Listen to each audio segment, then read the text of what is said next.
Morning dear students, welcome back. आज की class में अगेन हम लोग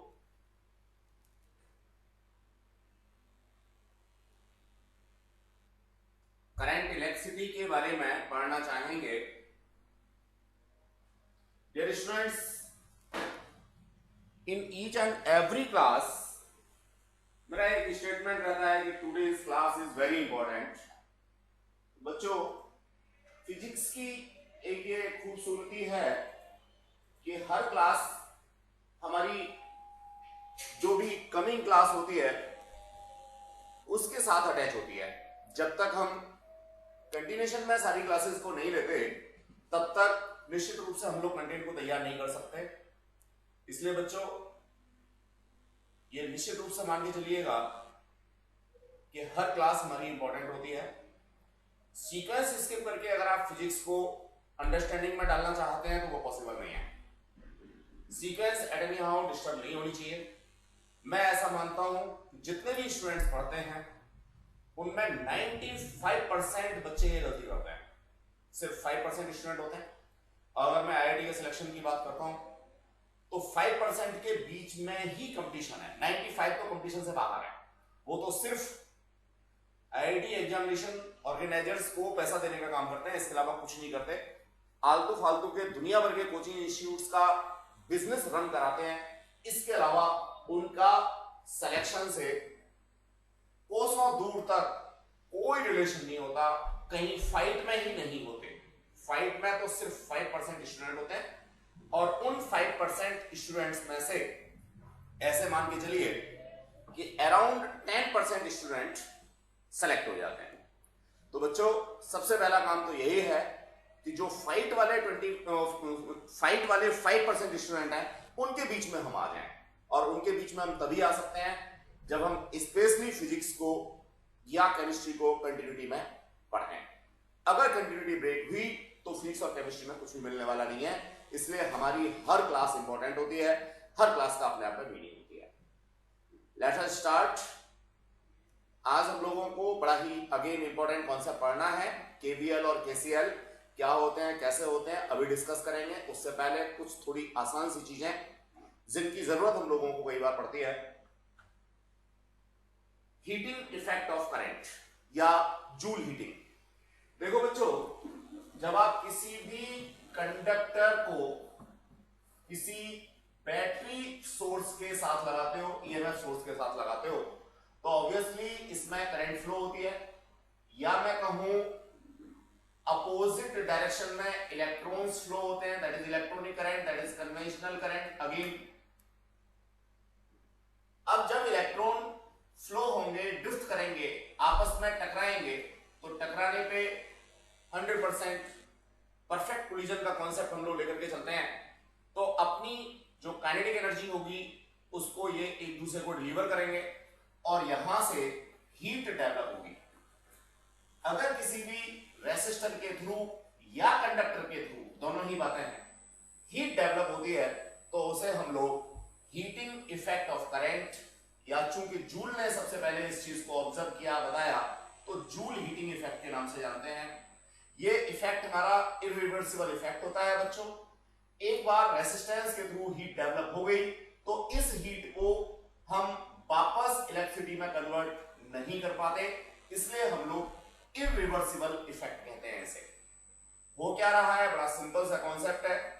जब आप दो पॉइंट्स के बीच पोटेंशियल डिफरेंस के साथ एक चार्ज को एक जगह से दूसरी जगह पर ट्रेवल कराते हो तो कुछ वर्क डन आपको करना पड़ता है। आपकी जगह कोई बैटरी, कोई सेल भी ये वर्क डन कर सकता है। फॉर्मूला लगाते हो सीधे सीधे W = Q × V। बड़ा फेमस सा फॉर्मूला है, बहुत दिनों से पढ़ते चले आ रहे हैं। अब सिर्फ इस फॉर्मूले में मेरे को Q = IT प्लेस करना है बच्चों।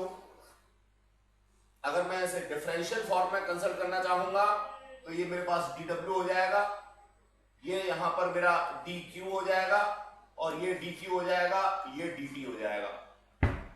बस इसी वर्क डन के जनरल फॉर्मूले के अंदर मैंने वैल्यूज डाली तो मेरे को क्या मिल गया, work done equals to simple सा Q की जगह पे IT और इनटू V। इसको बच्चे हम लोग लिख देते हैं VIT। तो ये मेरे पास वर्क डन का कॉन्सेप्ट है। जो मुझे करना पड़ा था या बैटरी को करना पड़ा था वो रिफ्लेक्ट होगा कंडक्टर के अंदर हीट की फॉर्म में। एनर्जी कंजर्वेशन लगाते हुए मैं इसी को हीट के बराबर प्लेस कर सकता हूं। That is the concept regarding to heating effect, joule effect in a resistor. देखिए कंडक्टर जनरली हम डायरेक्ट सर्किट में नहीं लगाते, इसलिए मैं यहां कंडक्टर वर्ड यूज नहीं कर रहा हूं। बाकी रेसिस्टर है, चाहे उसका फाइनाइट रेजिस्टेंस कुछ भी हो। रेजिस्टेंस मैं अभी यहां तक पहुंचा था VIT तक। यूनिट्स की बात करें, ऐसा यूनिट सिस्टम में पोटेंशियल को वोल्ट से, करंट को एम्पियर से, टाइम को सेकंड से अगर मैं मेजर करता हूं तो इन तीनों का मल्टीप्लिकेशन जूल के बराबर होता है वर्क डन के केस में। मैं सिंपल इसी फॉर्मूले को और थोड़ा सा चेंज करता हूं। मैं जानता हूं बच्चे V इक्वल्स टू IR होता है। अगर मैं ये V की वैल्यू यहां रिप्लेस कर दूं तो ये I स्क्वायर RT में कन्वर्ट हो जाएगा। अगेन मैं इसको उल्टा I equals to V over R अगर प्लेस करता हूं डियर स्टूडेंट्स, तो ऐसी स्थिति में निश्चित रूप से क्या होगा, मेरे पास ये V square T over R में कन्वर्ट हो जाएगा। यूनिट हमेशा मेरी जूल रहेगी।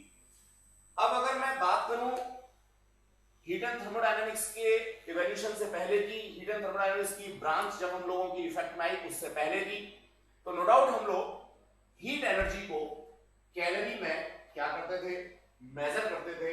तो हमें न्यूमेरिकल्स में कई बार जूल के साथ कैलोरी भी हीट का मेजरमेंट मिलता है। तो यहां रिलेशन सब लोगों को पता है कि अगर मैं 1 जूल को कैलोरी में कन्वर्ट करूंगा तो सिंपल सा मेरा 4.18 का फैक्टर इफेक्ट में आता है, जिसे हम लोग जनरली 4.2 भी कह देते हैं। डियर स्टूडेंट्स, अगर मेरे को कैलोरी के टर्म्स में निकालना है तो सिंपली जो जूल का मेरे पास फॉर्मूला था उसको मैं 4.18 से या 186 से डिवाइड कर देता हूं, मेरे पास कॉन्सेप्ट मिल जाता है कैलोरी में। तो that is the concept regarding to heat energy.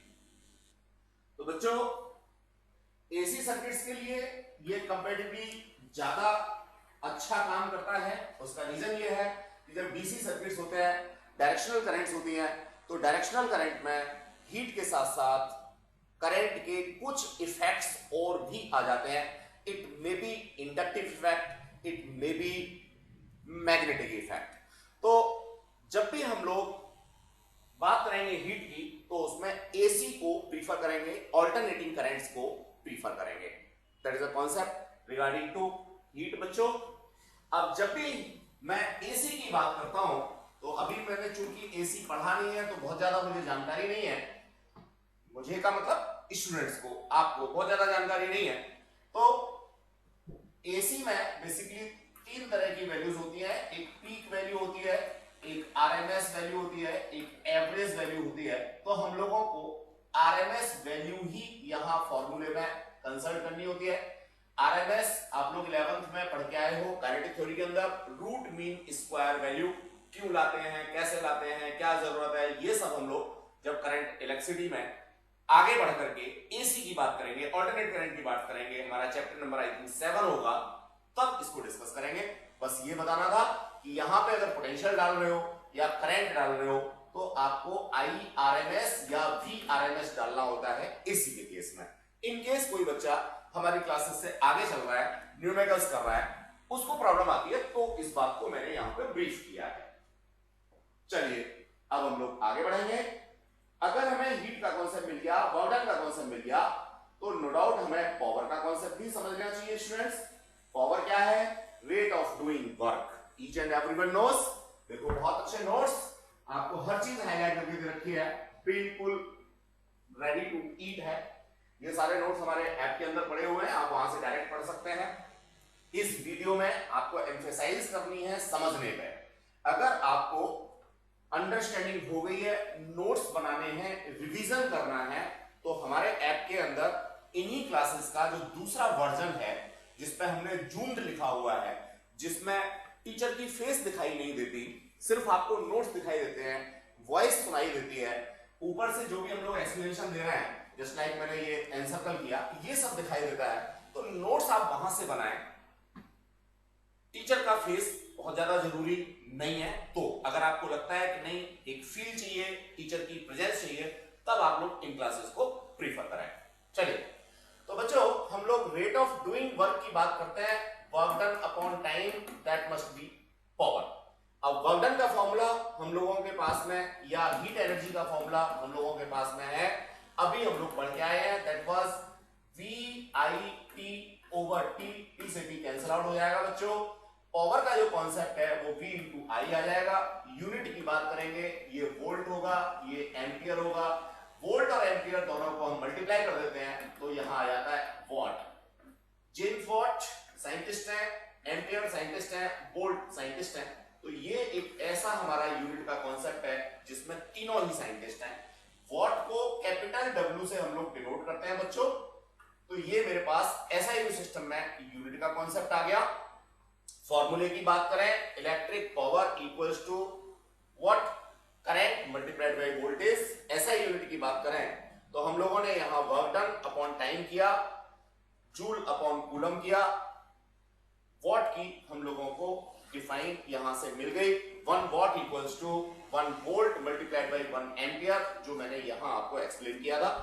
तो एक्सप्लेनेशन पे आप यहां ध्यान दें। नोट्स तो आपकी बैकग्राउंड में चल ही रहे हैं, ये सारे नोट्स बिल्कुल लॉकडाउन को ध्यान में रखते हुए, आपको बुक की कोई जरूरत ना पड़े, सारा काम यहीं से हो जाए, इस तरीके से न्यूली प्रिपेयर्ड नोट्स हैं, तो आप इनको यूज करेंगे। चलिए, then after the bigger unit of electric power is 1 kW, kilowatt. Kilo stand for 1000।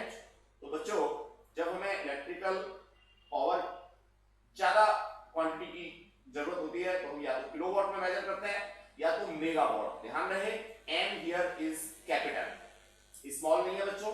W stand for what, mega stand for 10 to power 6। तो ये स्मॉल m नहीं है बच्चों, क्या है, कैपिटल M है, जिसको आप 10 to power 6 या मेगावाट के नाम से जानते हो। तो आप लोगों के घरों में जो इलेक्ट्रिकल मीटर होता है वो नो डाउट यहां पर जो एनर्जी को मेजर करता है वो मेजर करता है kWh में। बच्चे किस में करता है, kWh में। तो 1 यूनिट इक्वल्स टू क्या होता है, 1 यूनिट इक्वल्स टू होता है 1 small kWh small. K stand for 1000, W stand for joule upon second, H again stand for 3600 second. तो बच्चों SI सिस्टम में अगर मैं 1 यूनिट की बात करता हूं, 1 kWh की बात करता हूं, तो ये सेकंड से सेकंड कैंसिल आउट हो जाएगा।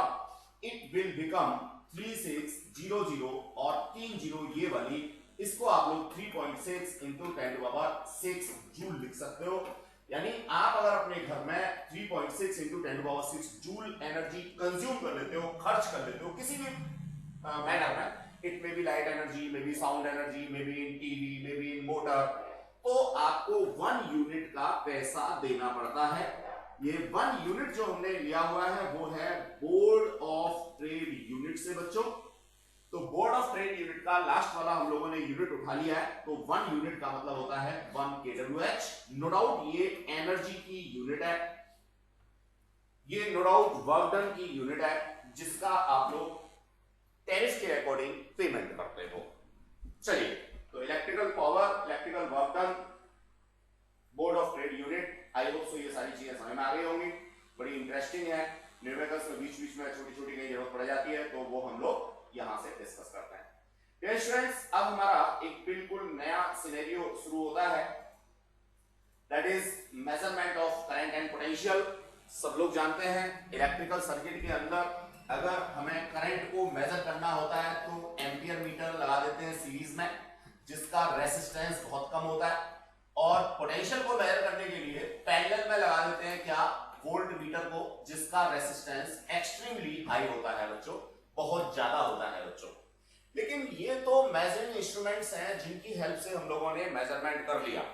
अगर मैं इसको मेजरमेंट ना कह करके कैलकुलेशंस की बात कहूं, calculation of current and potential कहूं, तो कंपैरेटिवली ये टॉपिक ज्यादा ग्रेस्पिंग होना चाहिए, ज्यादा अच्छे से डिफाइनेबल होना चाहिए।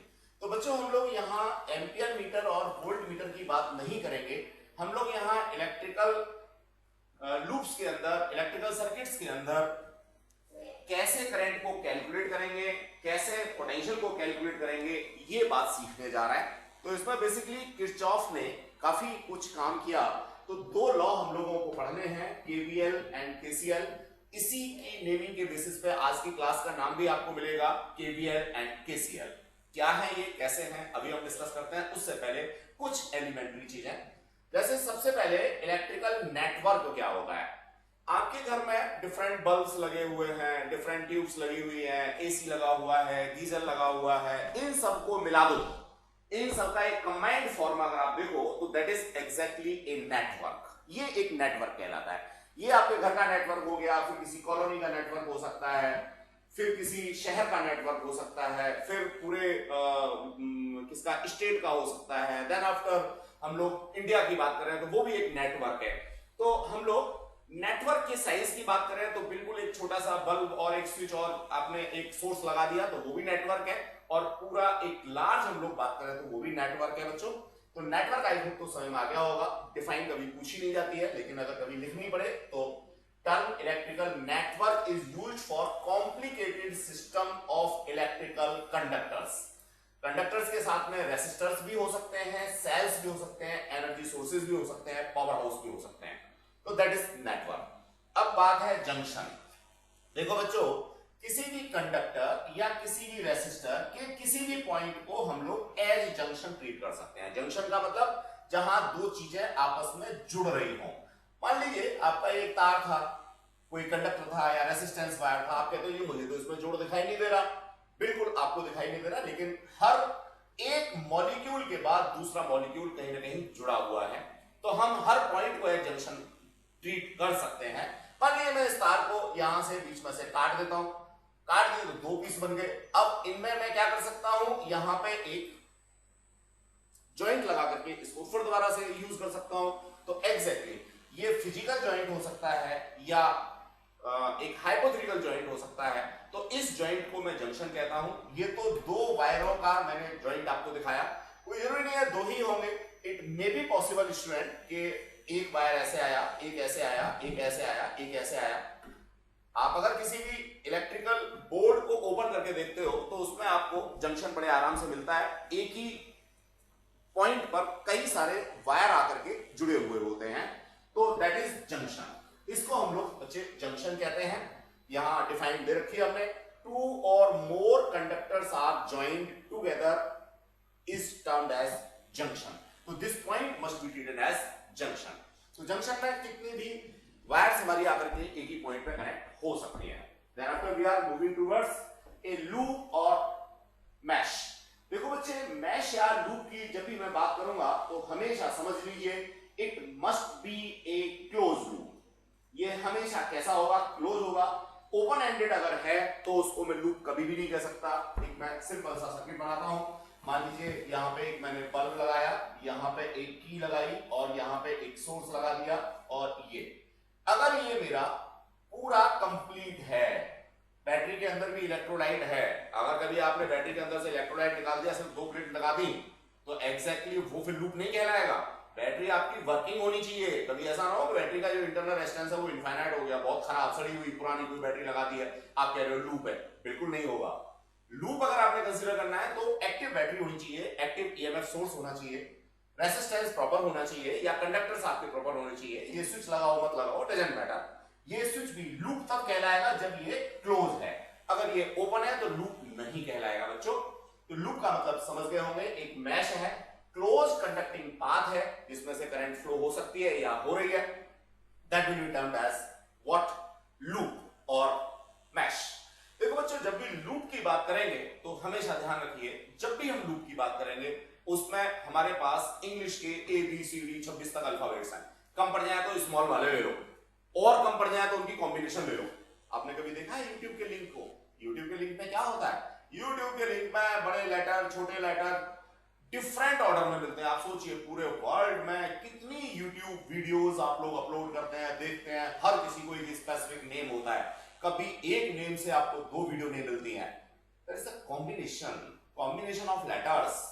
तो जब भी आप लूप की बात कर रहे हैं तो इट मे बी लेटर्स के through, it may be combination of letters के through, it may be through 1 2 3 4 5 जैसा आपका लूप है। बहुत बड़ा है तो बहुत सारे आपको पॉइंट्स चाहिएंगे, छोटा है तो छोटे से काम चल जाएगा। तो आप लोग अभी 12th में पढ़ रहे हैं, बहुत बड़े लूप्स की आपको जरूरत नहीं है, छोटे छोटे लूप्स की जरूरत है। तो इसको नाम हमें देना है, नॉमेनक्लेचर करना है। तो नॉमेनक्लेचर ऑलवेज ध्यान रखिए कि जहां आपकी बैटरी लगी है आपको क्लियर हो रहा है, जिस डायरेक्शन में आपकी करंट फ्लो हो रही है आप कोशिश कीजिए कि उसी डायरेक्शन में आप अपने लूप का नॉमेनक्लेचर करें। स्किपिंग बिल्कुल ना हो, सीधी सीक्वेंस में A B C D E F G H I J K whatever, ठीक है। अगर करंट की डायरेक्शन को आप कंसीडर नहीं करना चाहते तो आपको सबको पता है एंगल मेजरमेंट आप लोगों का एंटी क्लॉकवाइज होता है, then you have to prefer always naming anti clockwise. तो it may depends on you कि आप उसको क्लॉकवाइज देते हो, एंटी क्लॉकवाइज देते हो, लेकिन ध्यान रहे बच्चे कोई भी एक आप अपने आप को फॉलो कर लो, या तो हमेशा एंटी क्लॉकवाइज दो या तो हमेशा क्लॉकवाइज दो, बार बार आप चेंज मत करो। तो सपोज मैं इसको नाम देता हूं और एंटी क्लॉकवाइज देता हूं, मैं कहीं से भी शुरू कर सकता हूं, that is A point, B point, इसको सपोज सी कह दिया, डी कह दिया, व्हाटएवर सो। तो अब जब क्लोज लूप की बात करूंगा तो that must be A B C D A, जहां से शुरू हुआ वहीं खत्म करना है। It may be B C D A B, जहां से शुरू हुआ वहीं खत्म करना है। तो क्लोज लूप या लूप का मतलब इस तरीके से नेमिंग होता है बच्चों, ये ध्यान रखें। ब्रांच, अब देखिए ब्रांच जो है इस लूप का कोई भी एक पार्ट हो सकता है, किसी भी नेटवर्क का एक पार्ट हो सकता है। इट मे बी मैं कह सकता हूं यहां पे ए डी एक ब्रांच है, डी सी एक ब्रांच है, या सी बी एक ब्रांच है। अगेन ध्यान रखिए बच्चे, अगर आपने इसको नेमिंग जो है वो एंटी क्लॉकवाइज दे रखी है तो निश्चित रूप से आपकी ब्रांच का नाम भी एंटी क्लॉकवाइज भी होना चाहिए। ये कुछ ऐसे रूल्स हैं जो ना हम कभी पढ़ते हैं ना हमें कोई पढ़ाता है, और हम ऐसे ही अपनी मर्जी से कुछ भी कर लेते हैं, फिर बाद में परेशान होते हैं। तो बच्चे इस लूप के अकॉर्डिंग अगर मैं ब्रांचेस की बात करूं तो it may be A B, it may be B C, it may be C D, और it may be D A, whatever. तो देखिए मैंने यहां ए डी लिखा और यहां डी ए लिखा, बच्चों देखने के लिए कुछ भी अंतर नहीं है, लेकिन सही नेमिंग जो है वो ये वाली है, ये वाली नेमिंग सही नहीं है। ये बहुत जनरल टिप्स है बच्चों, आप क्लास बहुत सारी लेते होंगे, स्कूल की भी लेते होंगे, इंस्टीट्यूट की भी लेते होंगे, लेकिन आपको सिर्फ ये देखना है कि आधा घंटे के अंदर हमने कितनी इंफॉर्मेशन आपको दे दी, छोटी है बड़ी है, दैट्स द अनदर थिंग। उसमें से बहुत सारी आपको पहले से आ सकती हैं, बहुत सारी आपको नहीं मिलती हैं, आपको सारी इंफॉर्मेशन को ध्यान से देखना है। Let us move forward our main work. Today's main work is Kirchhoff first law और जंक्शन रूल और करंट रूल और केसीएल। एक ही नाम से ये सारी की सारी चीजें जानी जाती है। ये पहला रूल है, फिर दूसरा रूल हमारा केवीएल, तो केवीएल को हम बाद में पढ़ेंगे, पहले केसीएल की बात करते हैं। बेसिकली केसीएल जो किरचॉफ करंट लॉ है वो हमारा जंक्शन के लिए होता है बच्चे। मान लीजिए ये मेरे पास तो एक जंक्शन है, यहाँ पे ये एक वायर आया, दूसरा ये आया, तीसरा ये आया, चौथा ये आया। अब कोई जरूरी नहीं है 4 होंगे, मैंने पहले ही कहा था जब मैंने जंक्शन समझाया था कि ये कोई वायर है तो मैं इसके हर पॉइंट को एक जंक्शन ट्रीट कर सकता हूं, हर पॉइंट को मैं एक जंक्शन मान सकता हूं। That is the simplest junction. और ये कॉम्प्लिकेटेड है, और कॉम्प्लिकेटेड में यहाँ पे 4 दिखाए हैं, इट मे बी यहाँ पे थाउजेंड्स ऑफ, डजंट मैटर, फिर भी ये क्या कहलाएगा, जंक्शन कहलाएगा। तो बच्चे फर्स्ट लॉ केसीएल छोटा सा है, वो क्या कहता है, किसी भी जंक्शन के ऊपर एल्जेब्रिक सम ऑफ करंट्स क्या होगा बच्चे, 0 होगा। एल्जेब्रिक का मतलब सब समझते हैं, मैथमेटिक्स का सिंपल सा कॉन्सेप्ट है। एल्जेब्रिक है इसका मतलब यहां पे 2 साइन का होना मस्ट है, पहला पॉजिटिव दूसरा नेगेटिव। किसी भी जंक्शन पर एल्जेब्रिक सम करंट्स का 0 है, इसका मतलब जो पॉजिटिव करंट्स हैं उनको अगर मैं विद साइन नेगेटिव करंट्स के साथ में ऐड करता हूं, एल्जेब्रिक सम करता हूं, तो that must B 0। That is the first law KCL. देखो बच्चों इसको हम लोगों ने बिल्कुल छोटी सी मैथमेटिकल लैंग्वेज में लिखा है, sigma I equals to 0। Sigma का मतलब समेसन, जो एल्जेब्रिक समेसन है, और आई स्टैंड फॉर करंट। कहां पर? किसी भी एक जंक्शन पर। अब बात आती है कि एल्जेब्रिक तो मैंने कह दिया, मैं कौन सी करंट्स को पॉजिटिव कहूंगा, कौन सी करंट्स को नेगेटिव कहूंगा। वैसे तो बच्चों ये चीज निश्चित रूप से हमारे ऊपर डिपेंड होती है, लेकिन फिर भी एक एसआई सिस्टम के अंदर करंट की डायरेक्शंस को हम लोगों ने एक साइन कन्वेंशन दिया हुआ है। वो साइन कन्वेंशन क्या है वो समझें। जो करंट्स टुवर्ड्स जंक्शन आ रही है they must be treated as positive. अब मैंने यहां पे कोई भी साइन नहीं लगा रखा था, करंट्स का कॉन्सेप्ट ही नहीं है जब तक साइन नहीं है। तो बच्चों मैं साइन लगा देता हूं। मान लीजिए इसको मैंने I1 कहा, इसको मैंने I3 कहा, इसको मैंने I5 कहा, इसको मैंने सपोज I6 कहा। तो बच्चों जितने भी अंदर की तरफ जंक्शन की तरफ करंट्स जा रही हैं they must be treated as positive. और अब मैं दूसरे साइन देता हूं, इसको मैंने बाहर की तरफ साइन दिया, सपोज I4 कह दिया, it must be treated as negative. इसको मैंने बाहर की तरफ दिया और इसको सपोज मैंने I7 कह दिया, तो it must be treated as negative. तो बहुत सिंपल सी बात हमेशा के लिए कि जो जंक्शन से बाहर जा रही हैं, अवे जा रही हैं, मस्ट बी नेगेटिव, और जो जंक्शन की तरफ आ रही हैं दैट मस्ट बी पॉजिटिव। अब मैं विद साइन अगर इनको ऐड कर दूंगा तो इनका सम किसी भी जंक्शन के ऊपर क्या आना चाहिए? 0 आना चाहिए। इस रूल को लगाने के लिए, इस लॉ को लगाने के लिए किसी लूप का होना जरूरी नहीं है। कहीं भी किसी भी जंक्शन पे किसी भी पॉइंट पे हम लोग इसको अप्लाई कर सकते हैं। बच्चों जो मैंने अभी ऊपर आपको डायग्राम की फॉर्म में एक्सप्लेन किया था वही चीज यहां फर्दर हम लोगों ने समझाने की कोशिश की है। देखिए आपके पास में ये एक जंक्शन है, सिंपलेस्ट जंक्शन दिखाया हुआ है जिसपे 4 करंट है, I1 है, I2 है, I3 है, I4 है। बच्चों देखो I1 अंदर की तरफ जा रही है तो ट्रीटेड एज पॉजिटिव, I2 अंदर की तरफ जा रही है यानी जंक्शन की तरफ जा रही है तो that will B positive, I3 बाहर की तरफ जा रही है that will B negative, I4 बाहर की तरफ जा रही है दैट विल बी नेगेटिव। अब मैं अगर I1, I2, I3 का एल्जेब्रिक सम करता हूं तो बच्चे ये वाला है जो कि 0 के बराबर होगा। बहुत ही आसान सा, बहुत ही छोटा सा जनरल फॉर्म में इसको याद करने के लिए, समझने के लिए मेरे पास क्या होता है, incoming currents equals to outgoing currents. ये आपको कभी एग्जाम में लिखना नहीं है, ये लिखने के लिए नहीं है, ये सिर्फ समझने के लिए है कि इनकमिंग करंट्स जो है वो आउटगोइंग करंट्स के बराबर होती है। लिखना क्या है? सिंपल सा लिखना है, algebraic sum of currents at a junction equals to 0 और उसके साथ में ये फॉर्मूला। तो बच्चे बहुत छोटा सा, इसके ऊपर जनरली न्यूमेरिकल होता है। हर न्यूमेरिकल के अंदर ये लगता ही लगता है, इसके बिना कोई न्यूमेरिकल बन ही नहीं सकता। आसान वाला। चलिए अब मैं सेकंड लूप की बात करता हूं, लूप रूल की बात करता हूं, जिसको मैं कह रहा हूं Kirchhoff's second law of loop rule, या मैं इसे केवीएल किरचॉफ वोल्टेज लॉ के नाम से जानता हूं बच्चे। तो देखिए किरचॉफ वोल्टेज लॉ जो है डियर स्टूडेंट्स वो ऑलवेज कहां लगेगा? वो लगेगा किसी लूप के अंदर। लूप का मतलब क्लोज लूप के अंदर। कभी अगर कोई ओपन सर्किट है तो आप इसको अप्लाई कर ही नहीं सकते। पहला रूल जो था वो करंट्स के लिए था, दूसरा रूल जो है वो वोल्टेज के लिए है, पोटेंशियल के लिए है। अगेन अगर मैं इसको वन वर्ड में एक्सप्लेन करना चाहूं तो the algebraic sum of potentials in a close loop equals to 0। Simple. लेकिन जितना छोटा ये लग रहा है उतना छोटा ये है नहीं। निश्चित रूप से इसको जब हम अप्लाई करते हैं डियर स्टूडेंट्स तो हमें साइन कन्वेंशन से लेकर के कैलकुलेशंस तक बहुत सारे काम करने होते हैं। उसको हम धीमे धीमे यहां समझने की, सीखने की कोशिश करते हैं। देखिए स्टूडेंट्स इसको मैंने यहां डिफाइन किया हुआ है एल्जेब्रिक सम 0। तो डिफाइन आपने लिखनी है तो ऐसे लिख सकते हैं, then after we may go for what algebraic sum of potentials is 0। मैंने यहां पोटेंशियल की बात की, अगर मैं ईएमएफ के टर्म में लिखना चाहता हूं तो ये ईएमएफ के टर्म में लिख दिया। अगर मैं किसी रेसिस्टेंस के थ्रू फ्लो होने वाली करंट और रेसिस्टेंस की वैल्यू के टर्म्स में पोटेंशियल को लिखना चाहता हूं तो that must be summation IR। तो सारी की सारी बातें एक ही जैसी हैं। अब जितना ये मैंने समझाया बड़ा आसान सा था, ये सब समझ में आ गया होगा, आई नो दिस थिंग। लेकिन बच्चे जब किसी लूप के अंदर आप इसको लगाओगे तो साइन कन्वेंशन आपको कैसे ट्रीट करना है वो मैं यहां एक्सप्लेन करना चाहूंगा।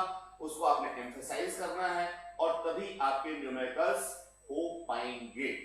चलिए बच्चे देखिए सबसे पहला जो लॉ है वो जनरल लॉ है, उसमें मैंने कहीं भी हाईलाइट नहीं किया हुआ। we can take any direction, it may be clockwise और एंटी क्लॉकवाइज।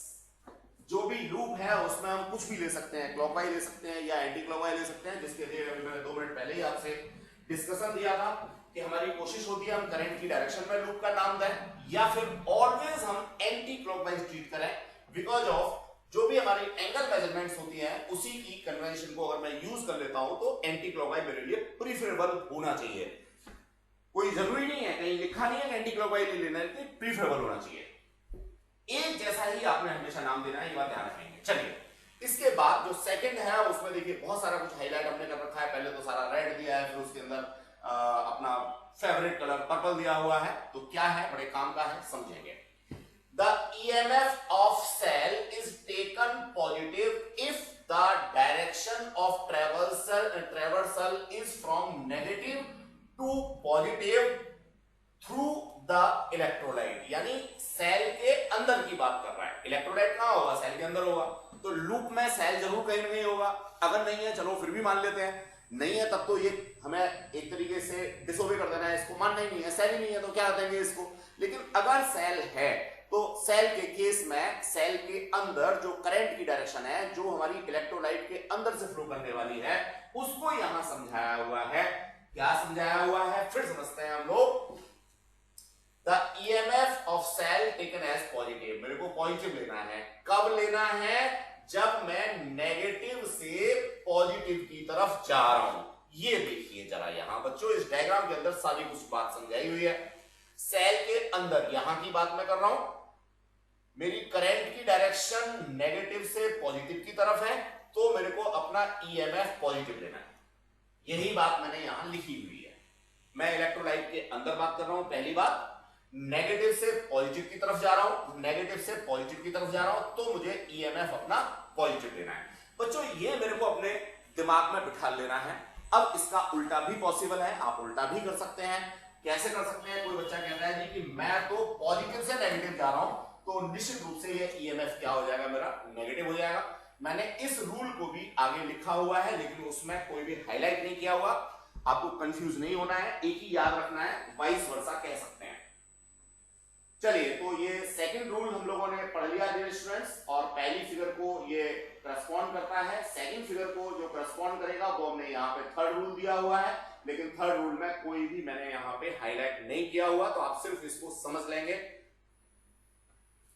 फिर इसके बाद फोर्थ रूल अगेन हमारा इंपॉर्टेंट है। देखो बच्चे, किसी भी लूप के अंदर दो ही चीज हो सकती हैं, या तो सेल हो सकते हैं जो एनर्जी सोर्स हैं, या तो फिर कंडक्टर हो सकते हैं जिनके थ्रू पोटेंशियल हमारा ड्रॉप होता है, जस्ट लाइक ए रेसिस्टेंस।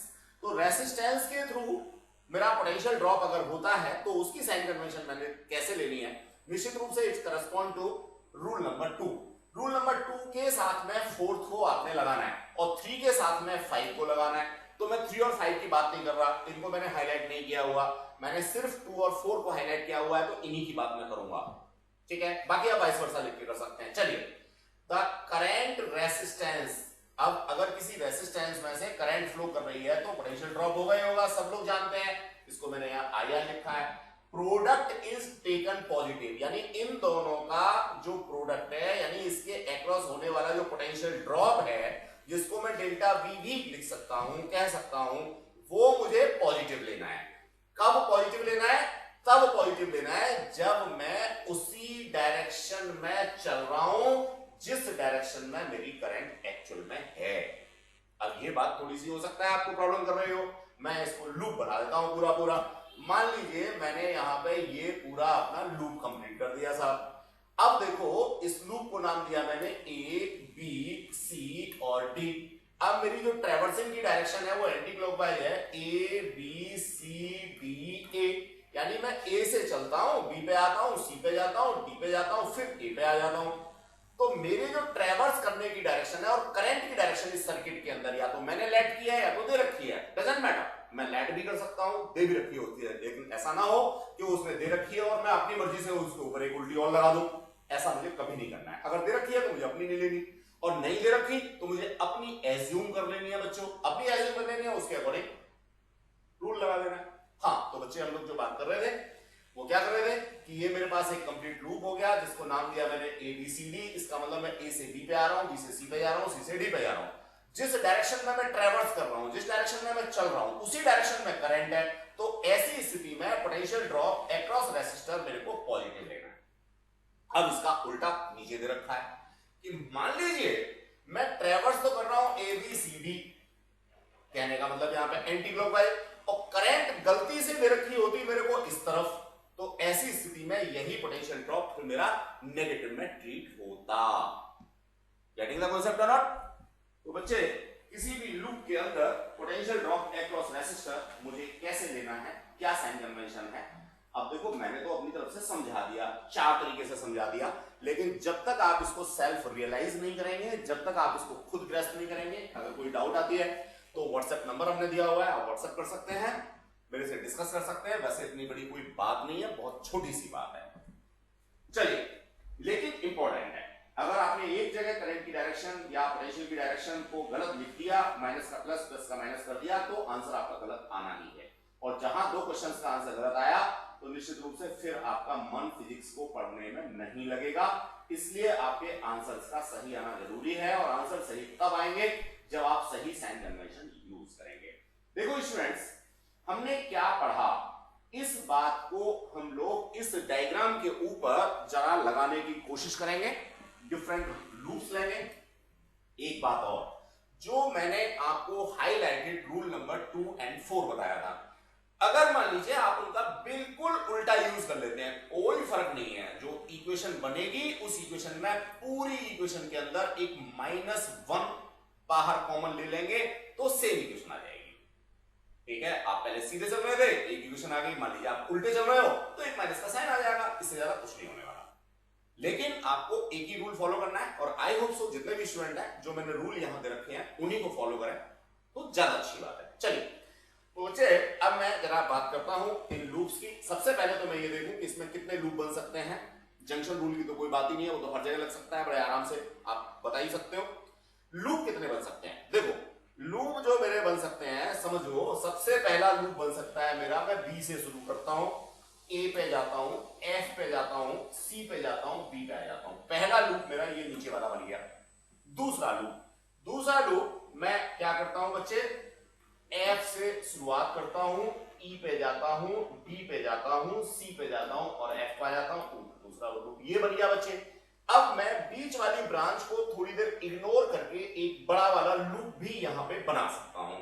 बड़ा वाला लूप मैं कहीं से भी शुरू कर देता हूं। सपोज मैंने ए से शुरू किया, एफ पे गया, ई पे गया, दैट इज ई, और फिर डी पे गया, सी पे गया, बी पे गया और फर्दर ए पे आ गया। तो बच्चों 3 लूप मैंने यहां पे क्लोज लूप देख लिए। ये तीनों लूप मेरे पास हो सकते हैं। गेटिंग द कांसेप्ट और नॉट? तो बच्चे अब मैं लूप कौन सा चूज करूंगा, क्यों चूज करूंगा, ये थोड़ा सा मैथमेटिक्स की बात है। मुझे किसी भी क्वेश्चन के अंदर ये देखना होता है कि मेरे वेरिएबल्स कितने हैं। ऑब्वियस है, अगर मेरे पास 3 वेरिएबल हैं तो मुझे 3 इक्वेशन चाहिए ही चाहिए, और 3 इक्वेशन ऐसी चाहिए जिसमें हर इक्वेशन में कम से कम 2 वेरिएबल आ रहे हों। तीनों इक्वेशन में मिला करके तीनों वेरिएबल्स आ जाने चाहिए। आपने इक्वेशन तो बना ली 5 और पता लगा कि जो वेरिएबल्स थे वो 2 ही इंक्लूड हुए, तीसरा वेरिएबल नहीं इंक्लूड ही नहीं हुआ, तो आप तीसरे वेरिएबल की वैल्यू निकालोगे कहां से? निकल ही नहीं सकते। सिंपल सा मैथमेटिक्स का फॉर्मूला है। चलिए, मैथमेटिक्स का कॉन्सेप्ट है। चलिए, बड़ा नॉर्मल सी बात। अब मेरे को लूप उतने चूज करने हैं कम से कम जिनसे कि मेरे सारे वेरिएबल्स एक बार आ जाएं। 3 वेरिएबल है तो 3 लूप या 3 इक्वेशन बनाना कंपलसरी है। 2 अगर मेरे पास अननोन वेरिएबल है तो निश्चित रूप से 2 लूप से मेरा काम हो जाएगा, 2 इक्वेशन से काम हो जाएगा। कंडीशन यही है कि मेरा हर वेरिएबल कम से कम एक बार आ जाए। That is the selection of loop. अब देखिए, यहां जो बच्चा जितना स्मार्ट वर्क कर लेगा, जितने कम से कम वेरिएबल्स के साथ में अपने क्वेश्चंस को करने की कोशिश करेगा, थोड़ा दिमाग लगाएगा, तो उसकी कैलकुलेशंस आसान हो जाएंगी। और जो दिमाग नहीं लगाएगा, लॉजिक नहीं लगाएगा, उसे ज्यादा वेरिएबल्स लैट करने पड़ेंगे। ज्यादा वेरिएबल्स लैट करने पड़ेंगे तो ज्यादा इक्वेशन बनानी पड़ेगी, ज्यादा इक्वेशन बनानी पड़ेगी तो सॉल्व करते समय निश्चित रूप से मिस्टेक होने के चांसेस ज्यादा होंगे। अगेन बच्चे ध्यान रहे, सावधानी हटी, दुर्घटना घटी। फिजिक्स का कॉन्सेप्ट है कि मैं लूप बनाऊं, मैं लूप के अकॉर्डिंग केवीएल लगा करके इक्वेशन बनाऊं, यहां मेरा फिजिक्स खत्म। इसके बाद काम क्या होता है कि जो इक्वेशन बनाई है उनमें मैं सब्स्टिट्यूशन मेथड डालूं, डिवीजन करूं, व्हाटएवर सो मैथमेटिक्स का कोई भी मेथड एडॉप्ट करूं और मैं उनको सॉल्व कर लूं। तो solving of equation that is the work of mathematics. तो बच्चे अगर मैथमेटिक्स कमजोर है, आंसर आप नहीं ला पा रहे हो, इक्वेशंस को सॉल्व नहीं कर पा रहे हो, तो it must be problematic for you. तो खैर आपने ध्यान रखना है, इक्वेशन सही बनानी है, फिर उसके बाद में उसको सॉल्व करना है, तब आपका आंसर सही आएगा। चलिए, तो अभी इसमें हम सॉल्व कुछ नहीं कर रहे हैं, हम सिंपल सा लूप समझा रहे हैं कि देखिए हमने 3 लूप बना लिए। अब मान लीजिए मैं पहला लूप कंसीडर करता हूं और इसमें अकॉर्डिंग टू आर KVL बात करता हूं डायरेक्शंस की। देखिए मैं चला B से A पे, B से मैं A पे चला, यानी जिधर मैं चल रहा हूं उसके अपोजिट डायरेक्शन में करंट है। अब अपोजिट डायरेक्शन में करंट है तो मुझे ये बात समझ आनी चाहिए कि जो रूल मैंने पढ़े थे उसका साइन कन्वेंशन उल्टा हो जाएगा। मैंने पढ़ा था कि जिस डायरेक्शन में चल रहा हूं उसी डायरेक्शन में करंट है, तो इसके अक्रॉस पोटेंशियल ड्रॉप जो है जिसको मैं V1 कह देता हूं वो पॉजिटिव होना चाहिए, लेकिन यहां तो उल्टा है, यहां उल्टा है तो इसके अक्रॉस पोटेंशियल ड्रॉप मेरा नेगेटिव होगा।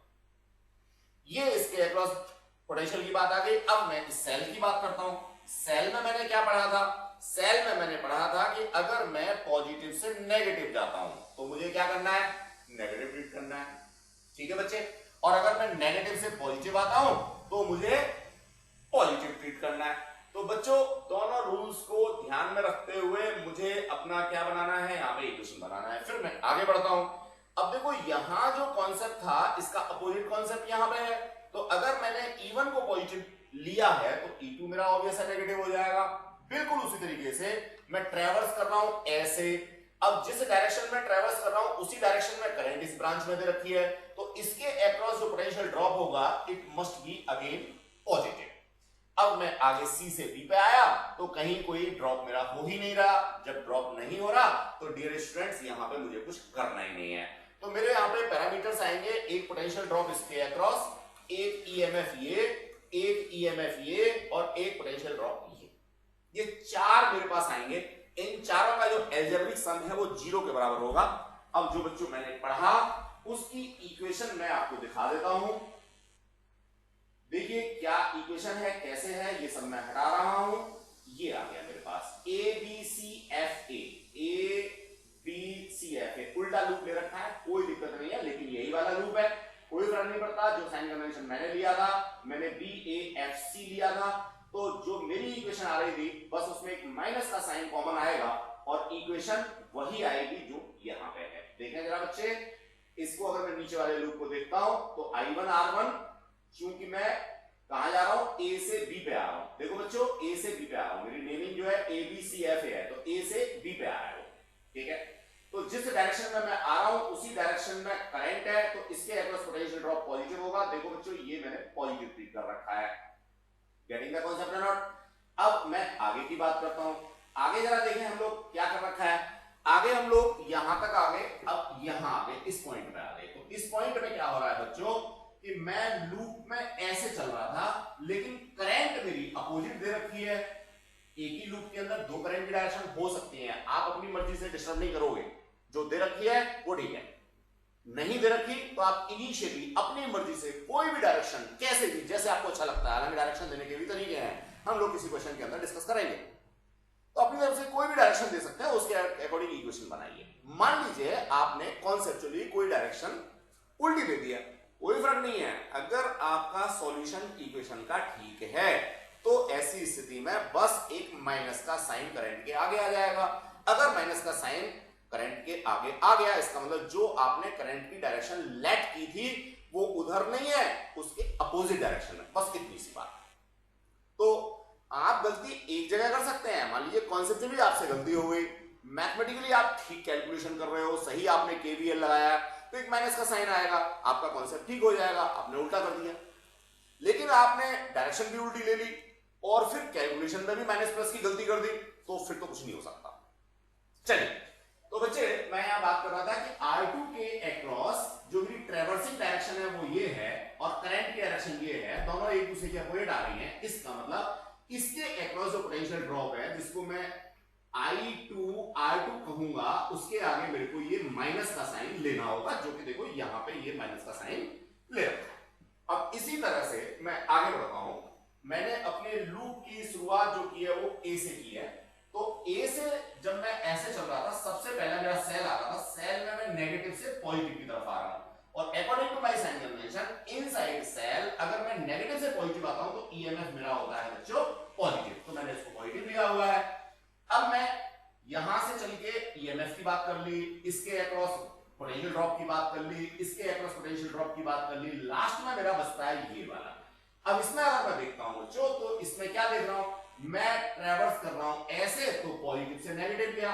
अब मैंने नेगेटिव से पॉजिटिव को यहां पे पॉजिटिव ले रखा है, तो जब मैं पॉजिटिव से नेगेटिव जाऊंगा तो इसको मेरे को नेगेटिव लेना होगा। क्लियर? बिल्कुल सबसे आसान इलस्ट्रेशन। ये समझ में आएगा तो आगे के समय में आएंगे, ये समझ में नहीं आया तो आगे के भी समय में नहीं आने वाले। इसलिए बच्चे ध्यान से इसको ग्रैस्प कर लेंगे। मैं यहां ब्रेक नहीं दे रहा हूं।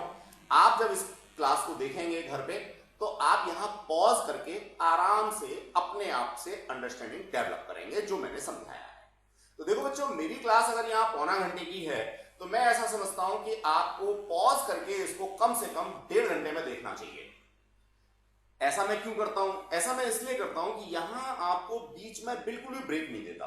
इसलिए ब्रेक नहीं देता कि अगर मैंने ब्रेक दिया तो आपके मोबाइल का डाटा ज्यादा लगेगा, मेरी क्लास का साइज 1.5 घंटा हो जाएगा। तो एक्चुअल में जो मेरी 1.5 घंटे की 2 घंटे की क्लास होनी चाहिए उसको मैं पौना घंटे में समाप्त करता हूं। तो आपके पास ये प्री रिकॉर्डेड क्लास होती है, आप घर पे अपने मोबाइल के अंदर इसको कितने बार भी पॉज करो और बिल्कुल समझ समझ के आगे बढ़ो। यहां जितना समय आता है सो फार सो गुड, बहुत अच्छी बात है, लेकिन पॉज करके आप इसको देखते रहिए। मैं आपका डाटा अननेसेसरी कंज्यूम नहीं कराना चाहता, इसलिए मैं यहां बीच में पॉज आपको नहीं देता हूं। चलिए, तो पहला लूप मेरा क्लियर हो गया। अब देखो बच्चों, जो दूसरा लूप है वो है ABCFA। अगर मैं थोड़ी देर के लिए इस इक्वेशन को यहां से कॉपी करके और अपने पास में कहां रख लेता हूं जी, यहां रख लेता हूं, जिससे कि मुझे डायग्राम भी दिखता रहे और मैं इसको भी चेक कर लूं। देखिए साहब, मैंने ये कर लिया। अब ABCFA तो मेरा कहां से शुरू हुआ, ABCFA। अरे ये तो वही लूप है। अच्छा सॉरी, कोई बात नहीं, उसी लूप को दोबारा से लिखा हुआ है, तो मैं वापस आ जाता हूं बच्चे। मैं दूसरा लूप कंसीडर करता हूं। तो दूसरे लूप में क्या करना है वो मुझे देखना होगा। मैं इसको यहां से हटा देता हूं।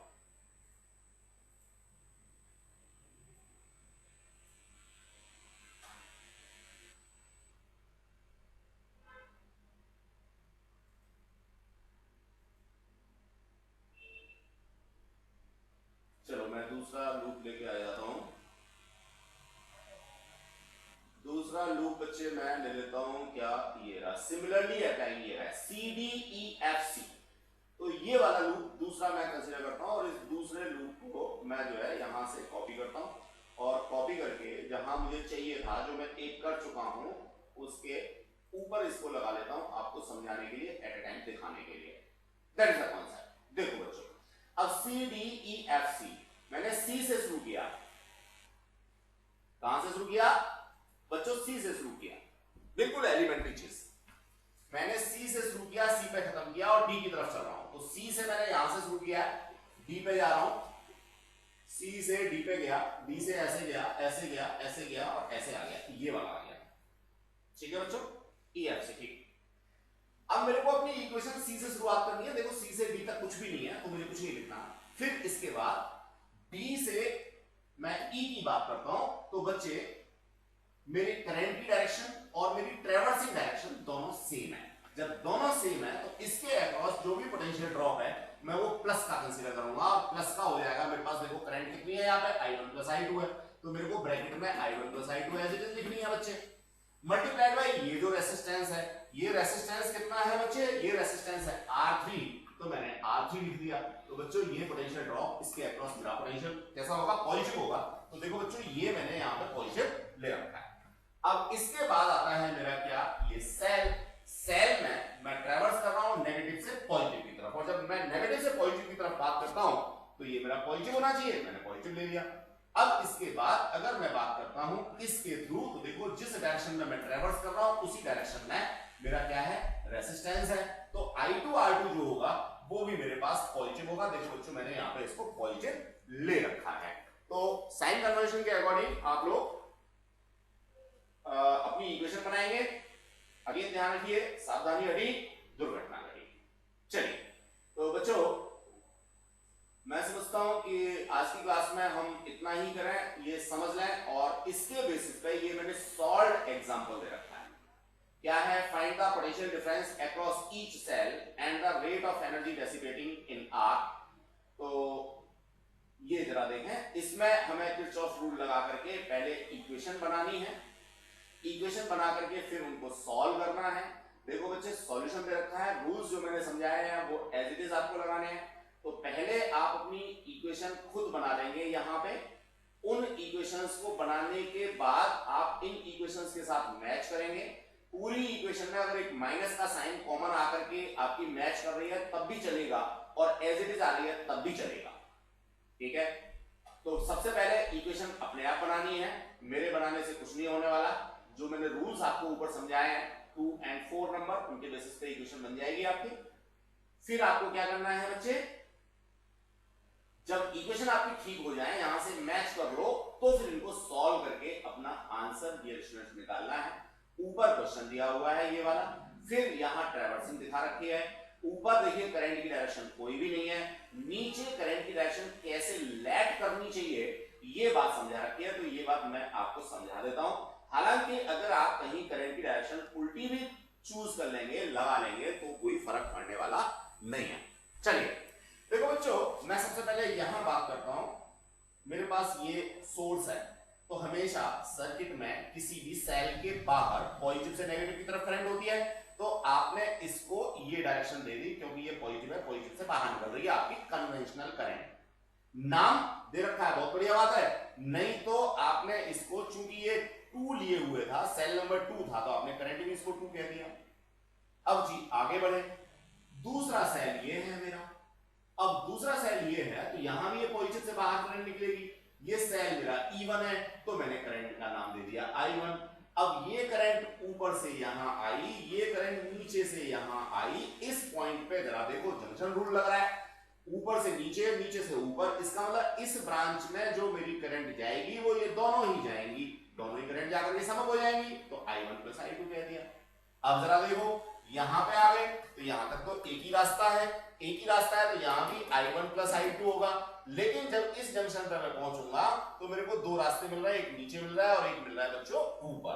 तो ऑब्वियस है ऊपर वाला लूप मेरा वही है जिसमें पहले से मैं चल रहा था, तो यहाँ पे मेरी I1 हो गई। नीचे वाला लूप मेरा वही है जिसमें मैं वही चल रहा था, तो ये अगेन I2 हो गई। इस तरह से करंट्स को मैंने डायरेक्शंस प्रोवाइड कर दी।